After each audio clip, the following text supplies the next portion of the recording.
All right. Hello, students. Good to see you back. And today we are going to begin our notes on a very moving topic. It moves me very much when we get to this topic. In fact, sometimes it even brings a tear to my eye. It's so moving. But our topic today is motion. So we're going to get to that topic in just a moment. But before we do, let me give some bonus point opportunities to you.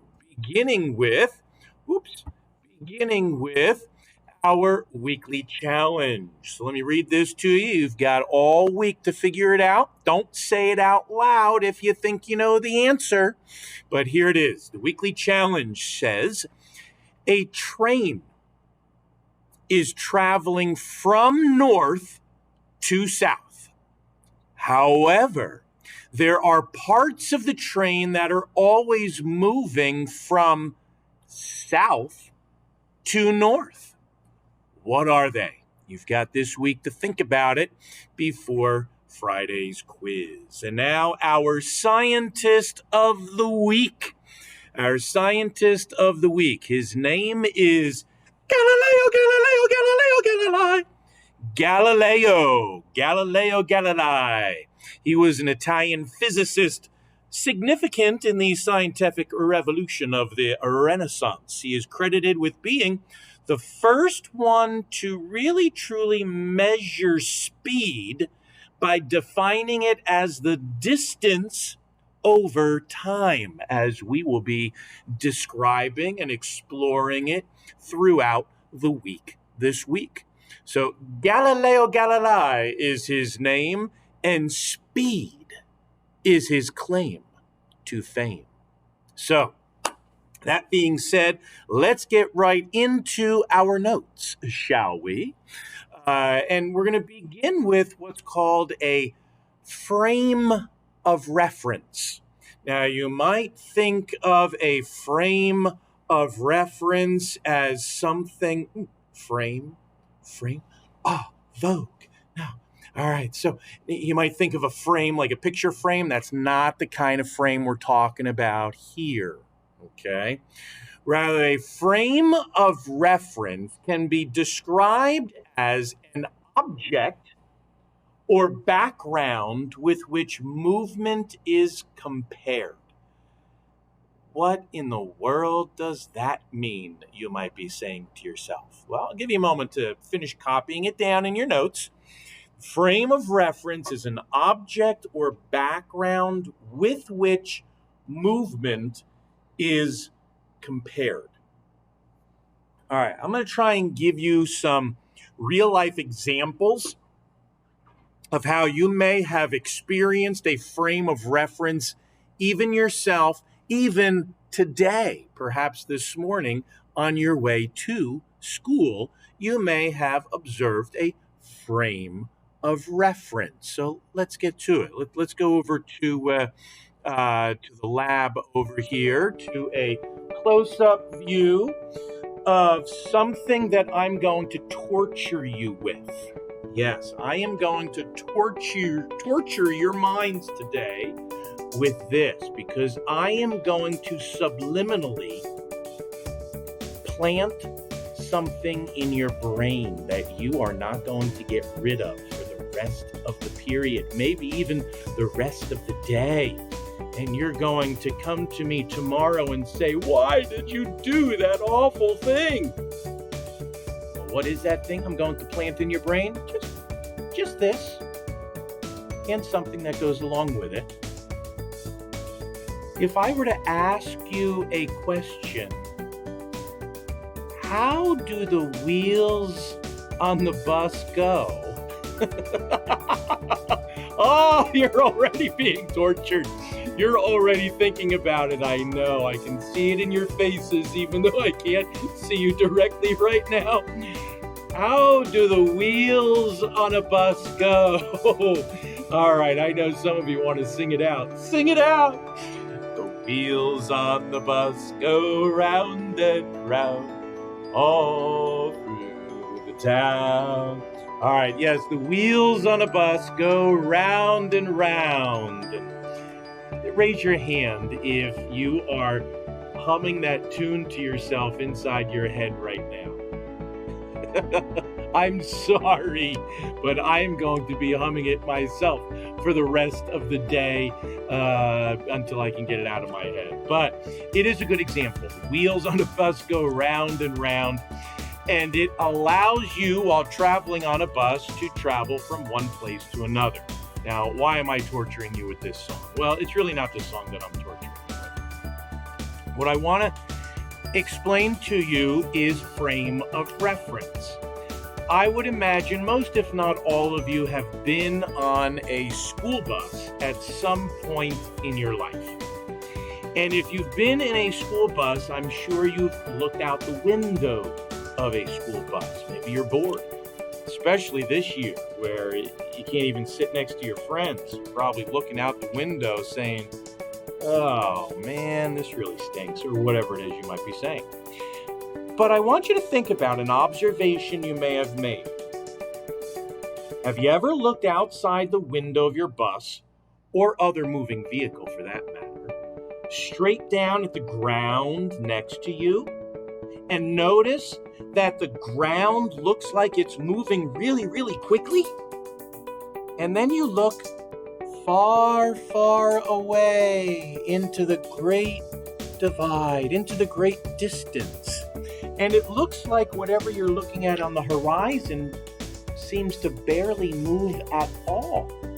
But as your eyes get closer and closer to the road right outside the bus, it seems like you're really flying. And then your eyes gaze away again, and it looks like you're going slow. Raise your hand if you've ever experienced that. Well, what you are observing is what we call a frame of reference, a background or object with which motion is compared. And in the case of the school bus window looking outside, if your frame of reference is the road right next to the bus, it looks like you're going fast. If your frame of reference is the far horizon, it looks like you're going slow. But you may be traveling at exactly the same speed regardless of where you are looking. Frame of reference can be deceiving. Let me give you another example. Have you ever... Oh, this car rides so smooth. Have you ever been in a car, probably not driving it, but have you ever been in the passenger side of a car at a stoplight? And another vehicle, maybe a motorcycle, pulls up next to you. Or another car, maybe even a school bus, who knows, another vehicle. And you're both stopped at the traffic light. And you're just sitting there still, minding your own business as the passenger. And all of a sudden, the vehicle right next to you starts moving forward. Have you ever gotten the feeling that you were actually moving backward, even though you were just still stopped at the stoplight? Raise your hand if you've ever experienced that. Have you ever felt that way? I know I feel that way frequently. In fact, the older I get, the slower my reflexes and the longer I wait at a stoplight before I push the gas pedal. And so it's not uncommon that other cars will take off a lot quicker than me. And I see them out of the corner of my eye, and I think to myself, just for a moment, whoa, am I going backwards here? What's up with that? It's an optical illusion based on your frame of reference, because you are comparing your own motion with another object outside of your own vehicle. So whether your frame of reference is another vehicle, big or small, or the road right outside, or the horizon far away, your frame of reference gives you a background or object to compare and to measure your speed with. Here's one more example. Let's say there's an airplane flying overhead at a high altitude. It seems to be going so slow. But if you've ever been in an airplane, or better yet, ever at an airport, and you've seen and you've been up close to the airplanes, I know this isn't an airplane, but you get the idea, and you've seen, whoa, just how fast an airplane has to travel in order to get up into the air, and yet far away they seem to be going so slow. Again, that is an example of frame of reference. So hopefully you've got a few examples in your mind as we go back over to our notes here.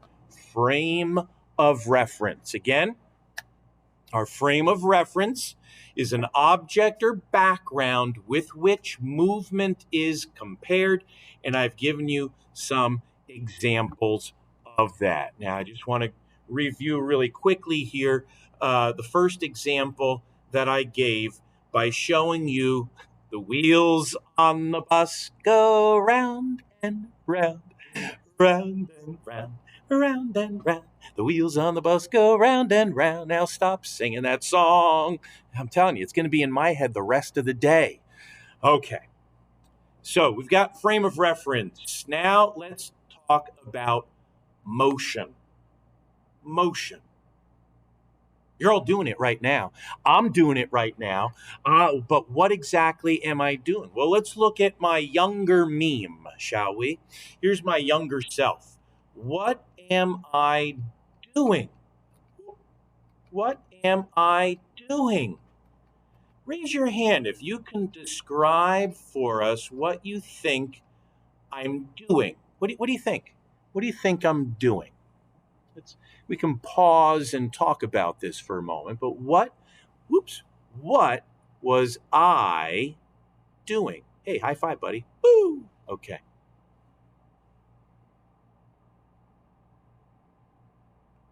Well, what I was doing was this. The image of me, or even my real self right now, my position is changing. I'm changing position from one place to another. And that happens with the fourth dimension. The fourth dimension is time. At this point in time, I'm here. At this point in time, I'm here. And I had to get from here to here, and it took time for that to happen. I was moving. Motion is a change in position over time. Now, that's a phrase made up with words, but this is science class, and we like to dissect things. We like to take things apart and examine how they work. And what I'd like us to do is look at this definition of motion, and we're going to create something with it. Change in position over time. And let's begin it with motion is a change in position over time. So if we were to add the words there, motion is a change in position over time. If I gave you the word is, and you were to think about the word is mathematically, what do you think that is means? What does the word is refer to mathematically? What do you think? Okay, let's write this a little differently, shall we? Motion. Motion is a change in position over a period of time. Again, let's look at this. I've taken the same thing and I've just rewrote it because we're going to be creating something with these words. Look at it again. Motion is a change in position over a period of time. Again, what do you think of when you hear the word is? Perhaps equals comes to your mind.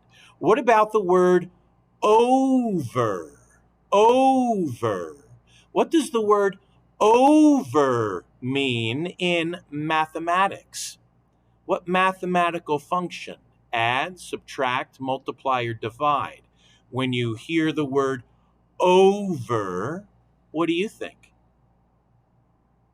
So, motion is a change in position. Well, what is a change in position? It's taking the location of one position. A change in refers to subtraction, actually.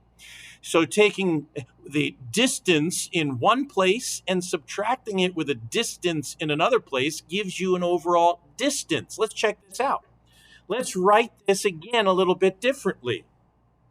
Motion is distance over time. Motion is distance over time. Are you starting to see how words can be translated mathematically? This is how many of our physics equations are going to be developed this year. We're going to take a definition, the meaning of some term or concept, and we're going to draw it apart, we're going to dissect it, and we're going to piece together an equation that we can use mathematics to help us solve. Now, I have some more questions here for you. Can you raise your hand? No, actually, just call it out. Call it out if you can tell me what tool is used to measure distance or length. What is it? Hope you said ruler. How about time? Does anybody know what tool is used to measure time? Perhaps you said a clock or a stopwatch. We're going to be using stopwatches. So motion is equal to distance divided by time, and we measure distance with rulers. We measure time with stopwatches. All right, tuck that away in the back of your mind. We're going to be coming back to this equation in just a little while. All right, just a little while. I want to introduce you to another word here, and that is speed. Speed can be described as the rate at which an object moves. The rate at which an object moves. And I know you've defined this word already, speed, the rate at which an object moves. But I want to plant another seed in your brain, okay? If I were to hold my wrist like this, can you see how I'm holding my wrist? Or if I were to hold my throat like this, what might I be trying to determine or measure? I'll give you a moment to think about it. What am I measuring by holding my wrist like this? I can feel it right now. What do you think? If you said your heart rate or pulse rate, you are exactly right. I can feel the beating of my pulse rate, which is a measure of my heart rate, feeling my wrist like this, or feeling the artery in my throat. Okay, in both cases, I can feel the pumping blood. Pump, pump, pump, pump, pump up the volume, pump up the volume. Now, the pulse rate. How do you express pulse rate? What do you think? It's measured in beats per minute. Beats per minute. That is your pulse rate. The word rate, mathematically in science, always means comparing something with time or dividing by time. So my pulse rate is the number of beats per time or over time. Chew upon that for a moment. Now let's get back to speed here. Okay, let's get back to speed and let's play around a little bit. Here we are in our fancy little sports car. Okay, I only wish I had a cool Dale Earnhardt Jr. sports car like this in real life. How cool would that be? Boy, that would be neat. That would be really neat. And I might want to really accelerate in this car very quickly on a racetrack legally, of course. But acceleration, that's a word that will wait until tomorrow. But the speed, if you were to drive a car like this, or a motorcycle, or a school bus on the road legally, and you didn't want to get a ticket, what would you have to obey? Say it out loud. Hopefully you said something like the rules of the road, the driving rules, or the speed limit. You'd have to obey the speed limit. No matter how fast your vehicle could go, that doesn't mean you should go that fast. So always obey the speed limit. So let's head back to our notes here and talk a little bit about the speed limit. I am sure that you have seen signs like this before. Raise your hand if you've seen signs like this on the road outside. You all have. But what does this say? What is this sign telling us? Raise your hand if you can tell us what this sign is telling us. What is it telling us? Yes, speed limit is 50. 50 what? 50 what? Say it out loud. Good. Miles per hour. Miles per hour. This speed limit sign is telling us that if you want to obey the rules of the road on the highway or on the back roads, you cannot exceed or go over the speed limit here, which is 50 miles per hour. Now, it doesn't write miles per hour in this sign because by the time you have a driver's license, you should know that this is implied miles per hour. But wow, check this out. Miles. These are words. Let's build upon these words. What do miles measure, everybody? Okay. What do hours measure, everyone? Good. And what does the word per mean? Yes, a happy kitty. I know. No, in real life, mathematically, what does the word per mean? It means divided by. So let's build upon these words. We've already said miles are a measure of distance, hours a measure of time, and per means divided by. Now check this out. We could say then that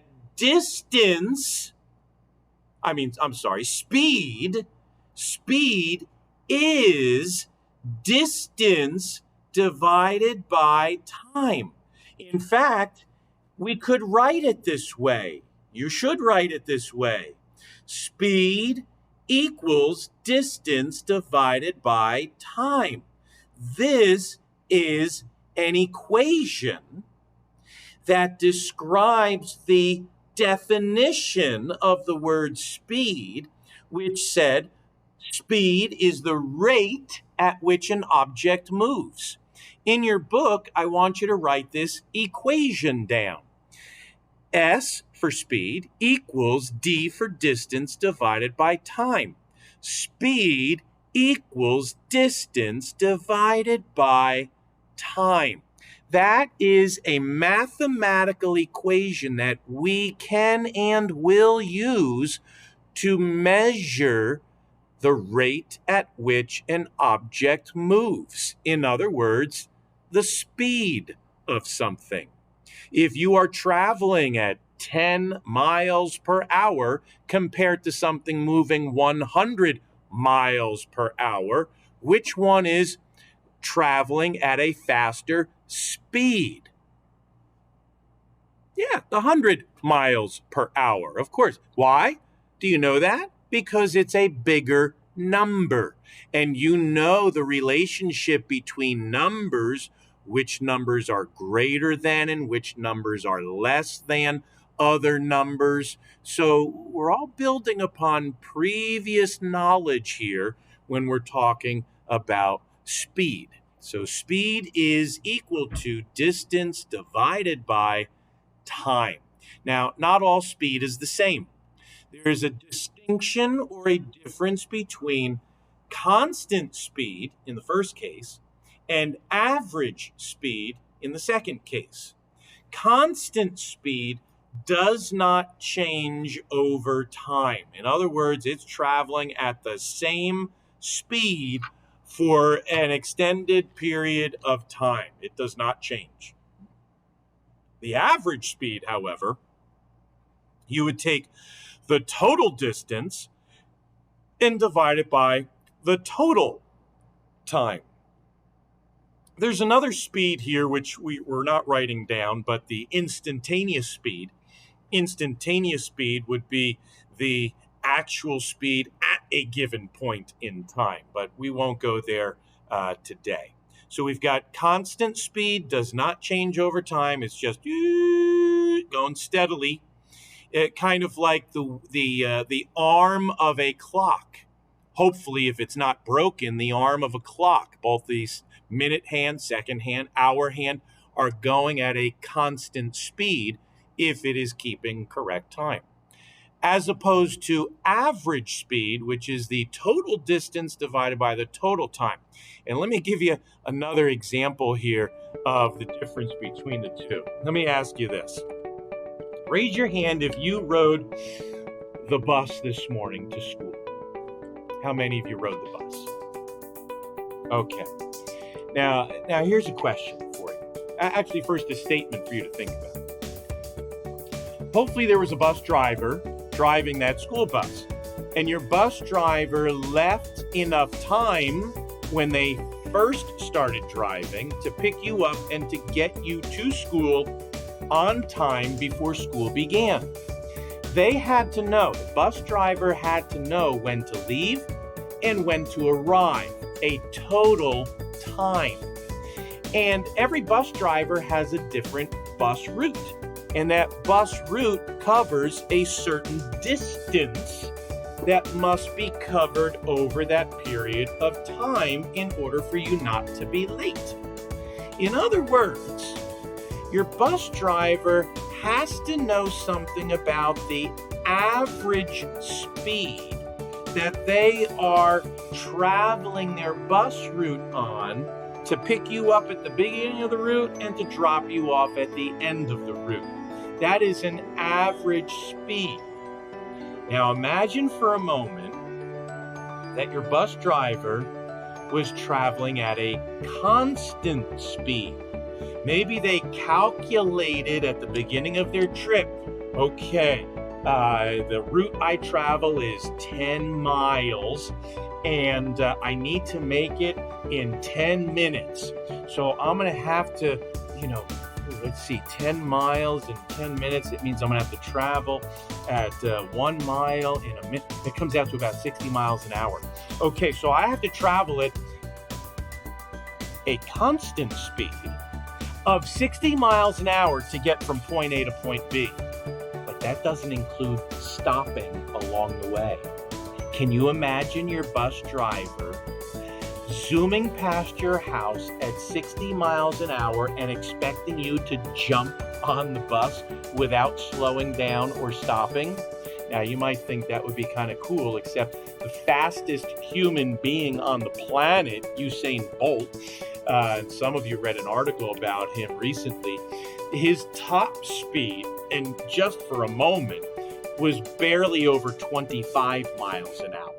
So you'd have to be running pretty quick to catch up to a school bus traveling at 60. Worse than that, at the end of the day, when you want to get home, if your bus driver was traveling at a constant speed, without stopping, they'd open up the doors and have you jump out at 60 miles an hour. Yikes. I don't think you'd make it to your actual front door of your home. So bus drivers have to know the difference between constant speed and average speed in order to get you to school on time and get you there safely. Let's head on back to our notes here. Okay, so there is a difference between constant speed and average speed. Now, you're going to encounter word problems this week and throughout this whole marking period. So here's an example. Oops, that's not an example. This is an example word problem. If an object moves a certain number of meters in a certain number of seconds, what is its speed? Well, let me throw in some numbers here and let's see if you can figure this out. I'm going to give you a few moments and I'm going to walk around and see your progress, but in an empty space in your book, I would like you to try to solve this problem using the 5 steps of solving word problems. And you can make that object whatever you want, but take a few minutes to solve this problem going through all 5 steps. If an object moves 5 meters in 5 seconds, what is its speed? So feel free to pause me for a moment.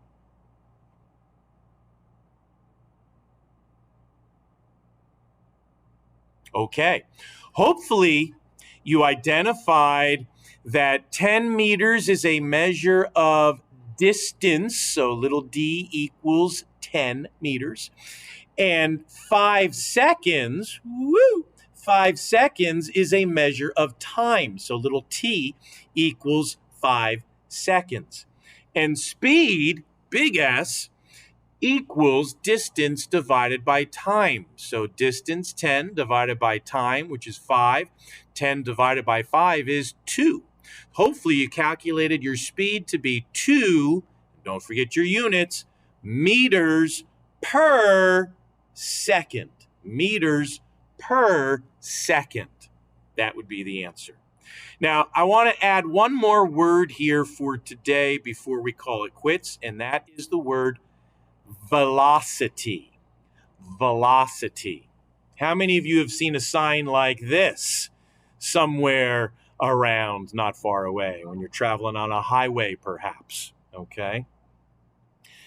This actually describes velocity. Now, don't get me wrong. This is Interstate 80. That doesn't mean that's how fast you can go. Contrary to what most people driving on Route 80 think, this is not the speed limit, certainly not in the state of New Jersey, okay? But this additional sign here is what makes this velocity, because velocity is speed. Speed is distance divided by time in a given direction. So if I were to give you an example of speed, such as 10 kilometers per hour, distance divided by time, in a given direction, north, south, east, west, could be up, down a track. It could be described in any number of ways. Velocity is a description of speed in a given direction. So essentially it is calculated the same exact way, distance divided by time, you just add a direction along with it. So here's the deal. We're going to pause here for now.